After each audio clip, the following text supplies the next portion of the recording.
What's the biggest coincidence in history? In 1938, a baby fell out of a fourth-floor window and onto a man sweeping the street named Joseph Figlock. They were both injured, but survived. About 1 year later, the same baby fell out of the same window and was caught by Joseph Figlock. Some call it coincidence. Others call it poor parenting. All we know is that he's called the Stick. This man named Walter Summerford was struck by lightning in 1918. 6 years afterward, in 1924, he was again struck by lightning. Another 6 years later, 1930, he was struck by lightning again. And guess what happened after that? He died in 1932. But 4 years after that, so 6 years after his last lightning strike, his gravestone gets struck by lightning. Too much iron in his diet. He must have been ferocious.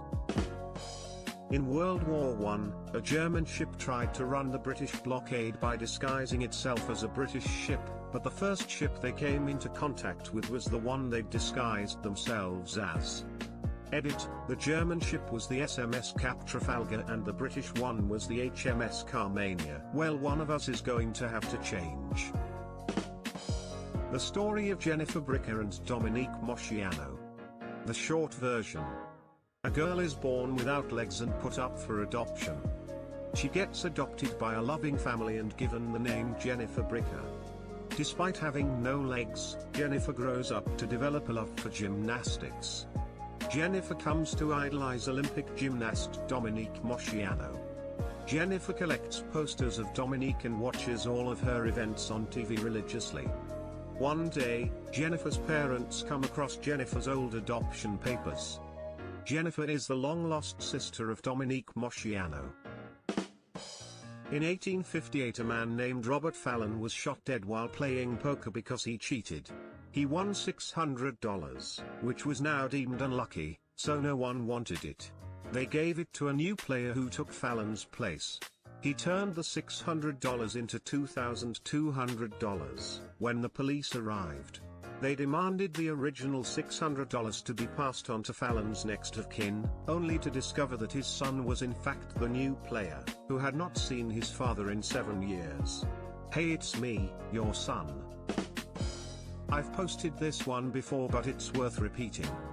When Henry Ziegler decided to leave his wife in 1883, she was so distraught she ultimately took her own life.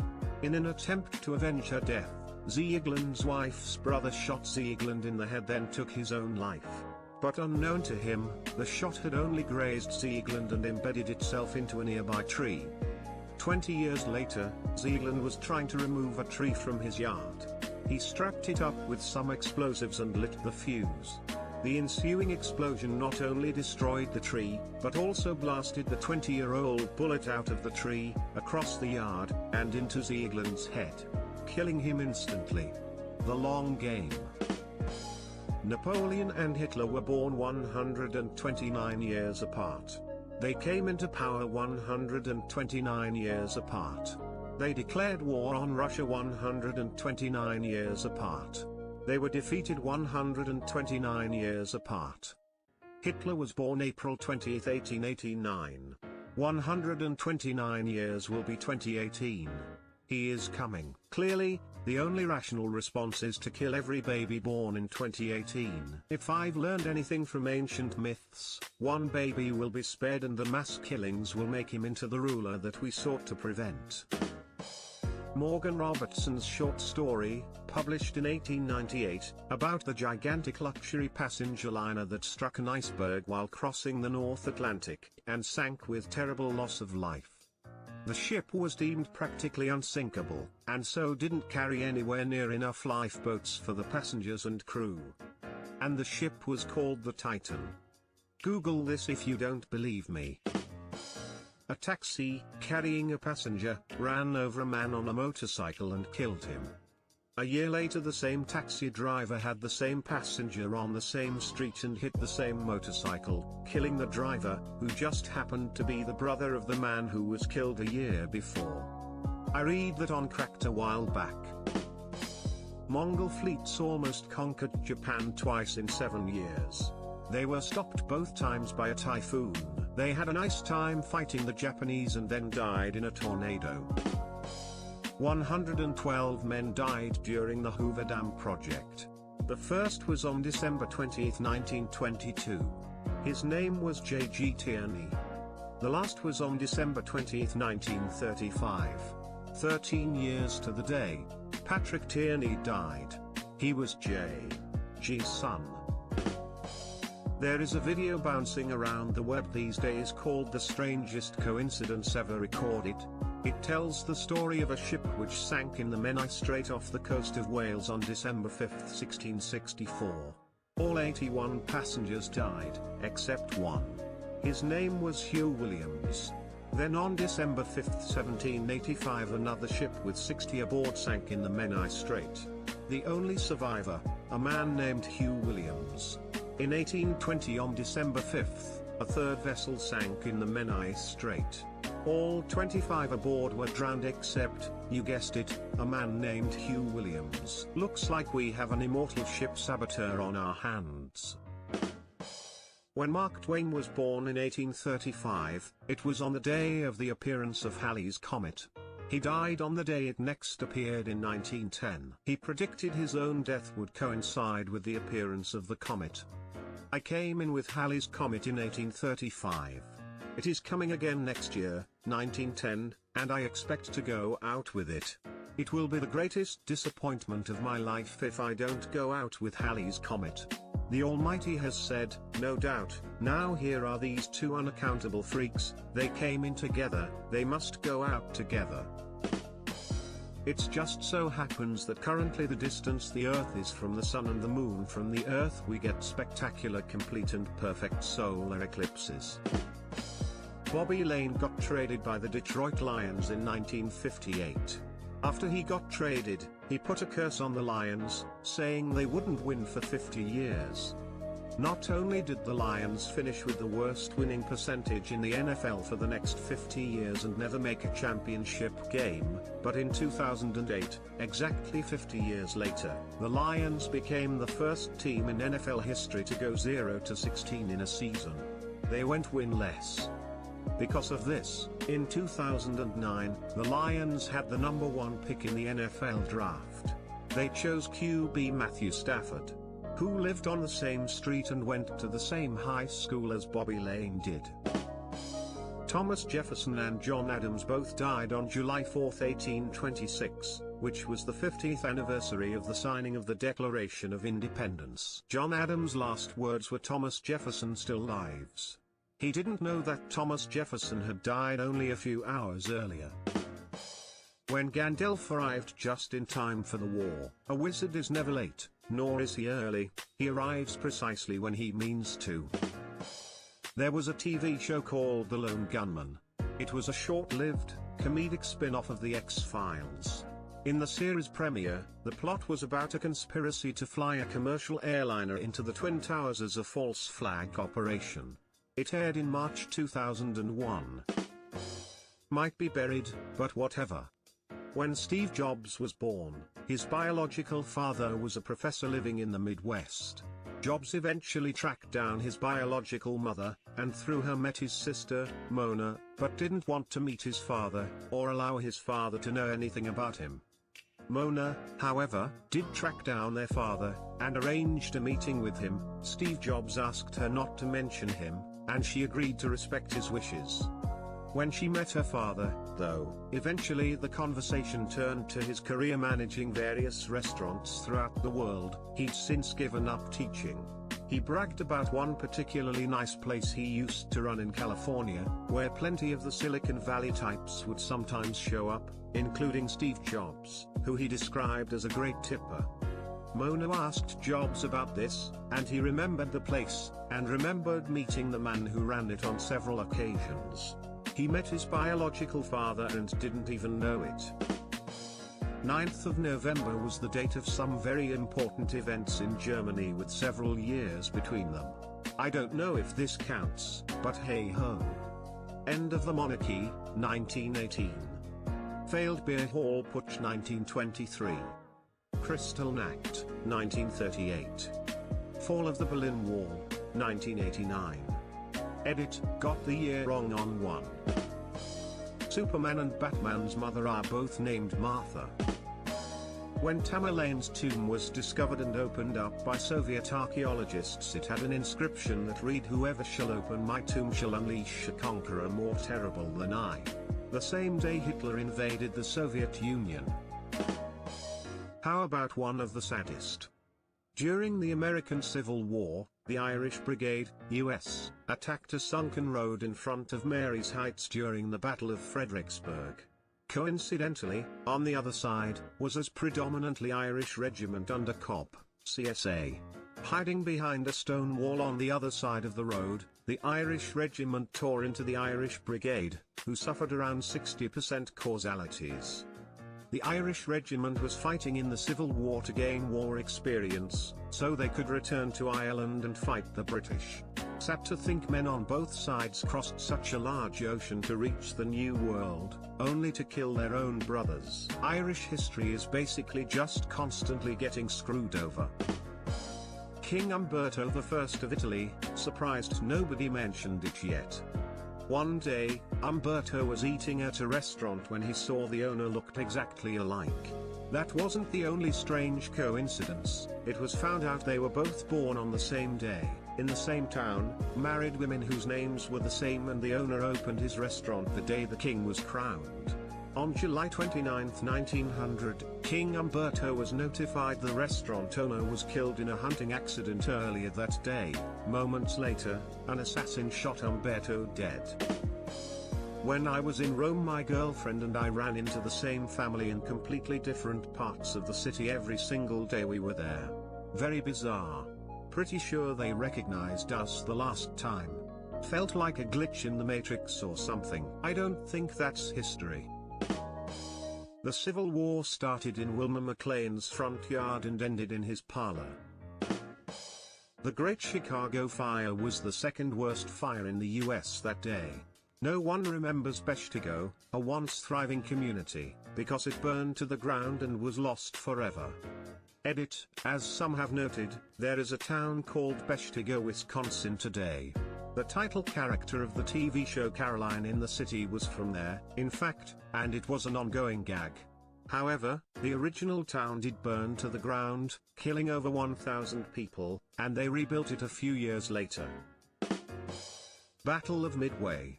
American dive bombers flying to bomb Japanese carriers. They can't find them and go home. They see a destroyer on the way. It's a Japanese one pointing to the carriers. Admiral Onishi, I think, was for the third time changing his aircraft's weaponry from ground attack to torpedoes and armor-piercing bombs. As a result, no fighters were available. The dive bombers bombed the carriers, sinking 3, again I think, and single-handedly changed the tide of the war in the Pacific. The Japanese would never recover from it. It was Admiral Yamamoto. It was the torpedo bombers, not the dive bombers, who found the IJN fleet, and radioed the position to the American fleet.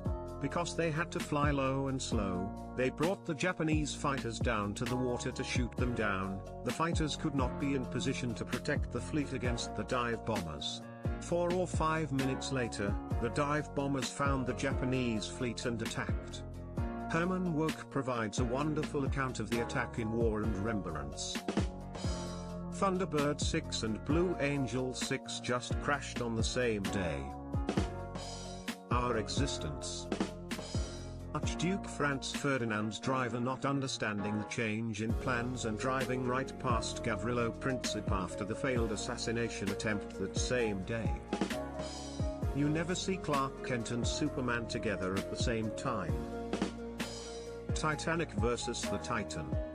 In what has to be considered one of the truly spooky coincidences of all time, in 1898 author Morgan Robertson, 1861–1915, wrote a novella entitled Futility, or The Wreck of the Titan, in which he outlined the voyage of a British luxury liner, HMS Titan, that hits an iceberg while crossing the northern Atlantic and sinks with a large loss of life, in part, due to the lack of sufficient lifeboats on board.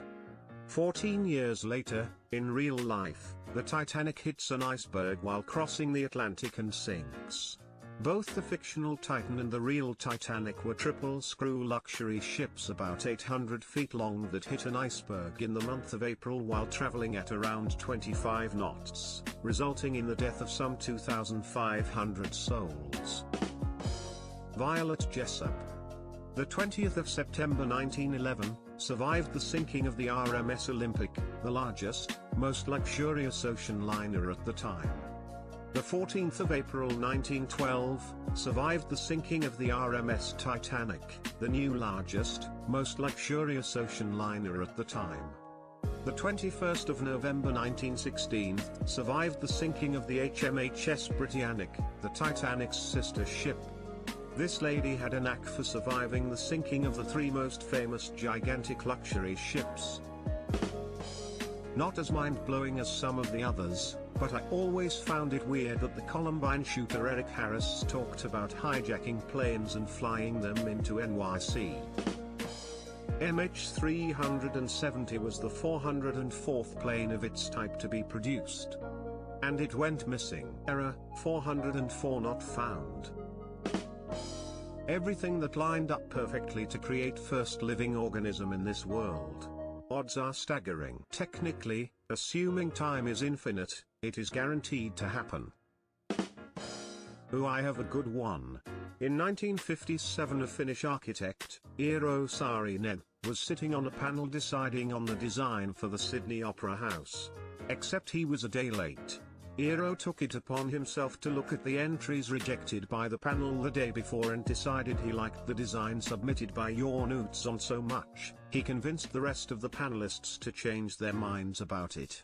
This design became the Sydney Opera House we know today. Next year, in Toronto, Eero would sit on another panel, this time to decide on the design of Toronto's new City Hall. As is his wont, Eero showed up late, and again, he decided to go sifting through the trash. He found a design he felt was better than the others, and repeating history for the second time, was able to convince the rest of the judges of this, too. The design, by Revel, was built a couple of years later. Eero also designed the St. Louis Arch. This guy was basically a truffle-sniffing pig for monumental architecture. That the US and UK version of Dennis the Menace appeared in print on the same day for the first time. March 17, 1951. I think this is wrong. The US version first appeared on March 12, 1951. The UK version appeared in the March 7th issue of the Beano, 1951. A common misconception is that the UK version appeared 5 days later. This is because the cover said March 17th, but dates on comics are normally when they are meant to be pulled from newsstands or shops. A man was committing suicide and jumped out a window of his tall apartment building. Just as he passed a window below, someone fired a shotgun at someone else, missed, and the shot went out the window, killing the man who had been falling to his apparent death. It was still considered murder. Holy shit, I was just about to ask the same question. In the 1920s, for some weird reason, America got it in its head that Canada was going to invade America. So America started to plan a way to invade Canada. At the same time, Canada feared that America was going to invade them. So they came up with a plan to invade America. 24 hours in a day, 24 beers in a case. Checkmate atheists. That the sun and the moon as viewed from Earth are almost the exact same size. Less than 1% difference. Grover Cleveland once shook the hand of a young lad who had come to meet him, looked down at him and said, "Young man, I'm going to make a very strange wish for you. I wish that you will never be president." The kid, Franklin Delano Roosevelt, went on to serve just over 12, not 16 as this post initially read, years as President of the United States.